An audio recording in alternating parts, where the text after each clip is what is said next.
Hey guys, welcome to my channel.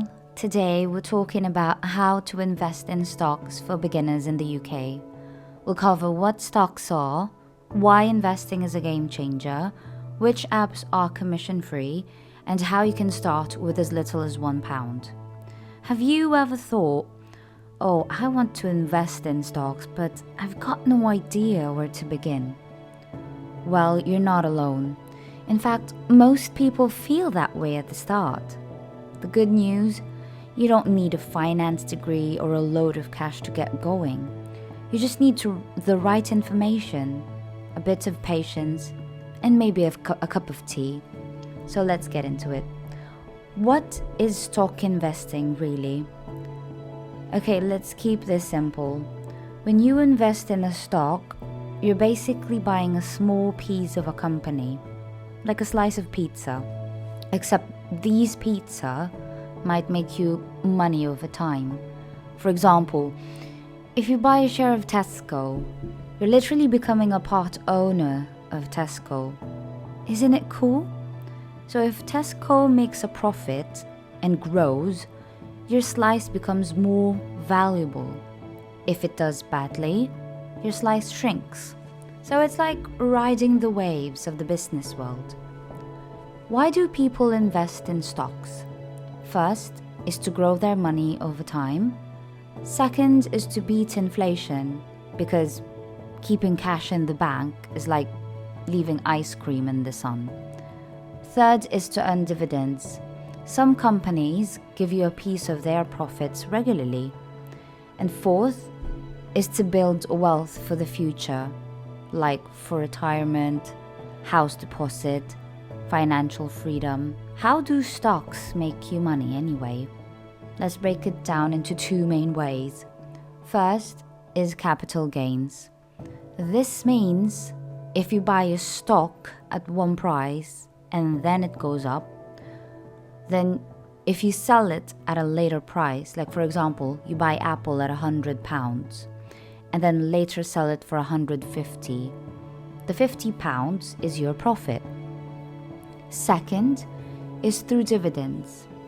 As I've said, some companies share their profits with investors by giving out dividends, small cash payments usually every 3 months. It's like getting paid just for owning the stock.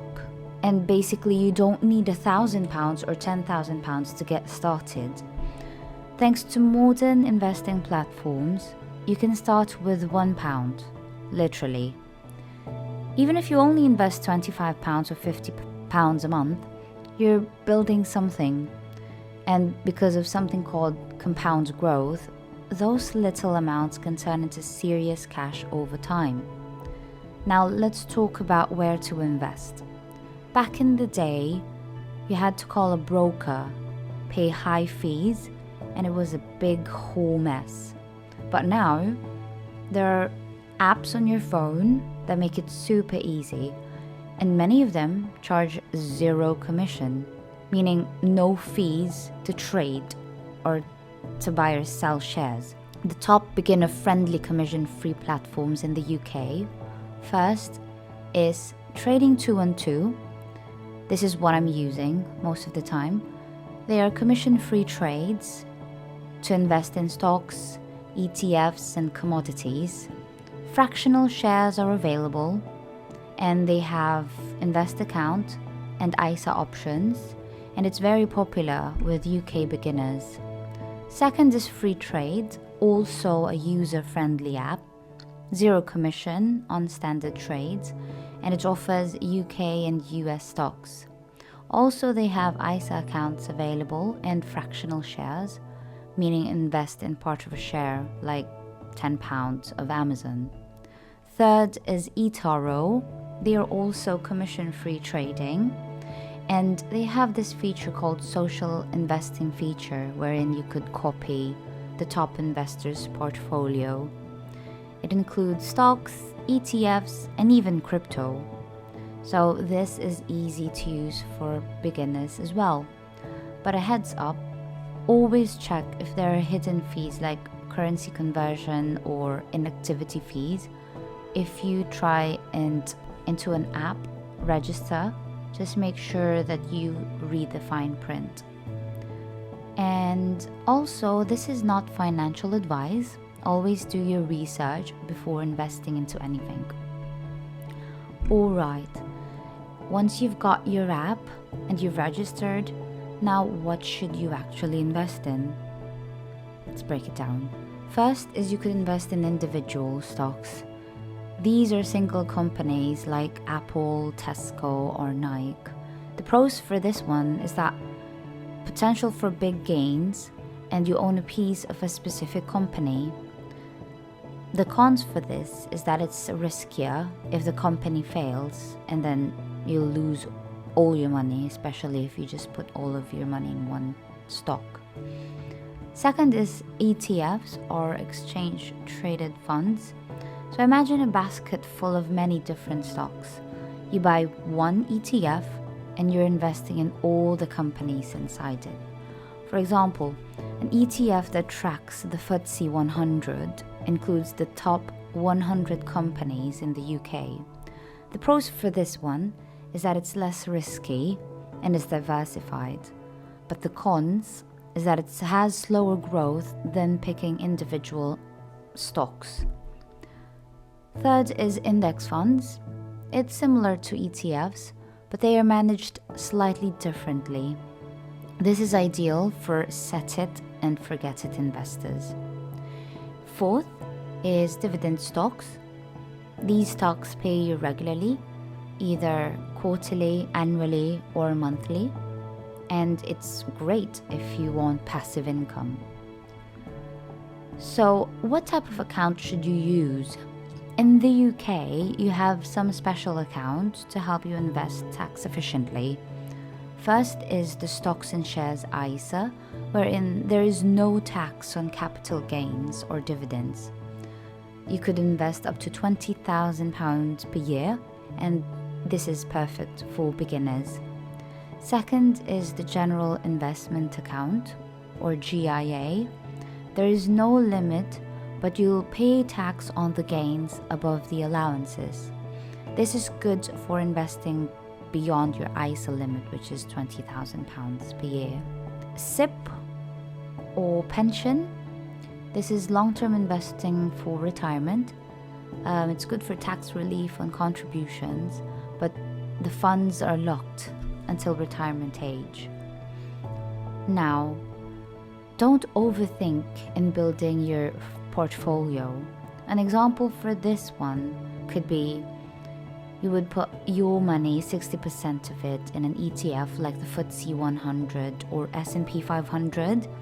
20% of your money goes to a global ETF, and then 10% into dividend stocks, and then another 10% for individual stocks that you love or understand.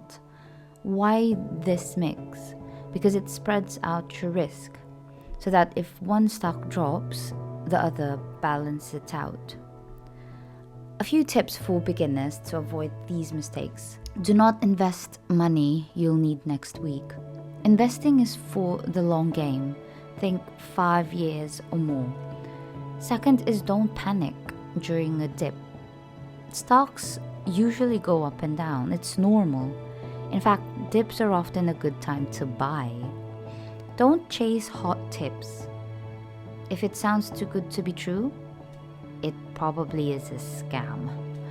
So, yeah, be careful with hot tips. Fourth is don't forget fees. Even free platforms may charge elsewhere. Always read the small print.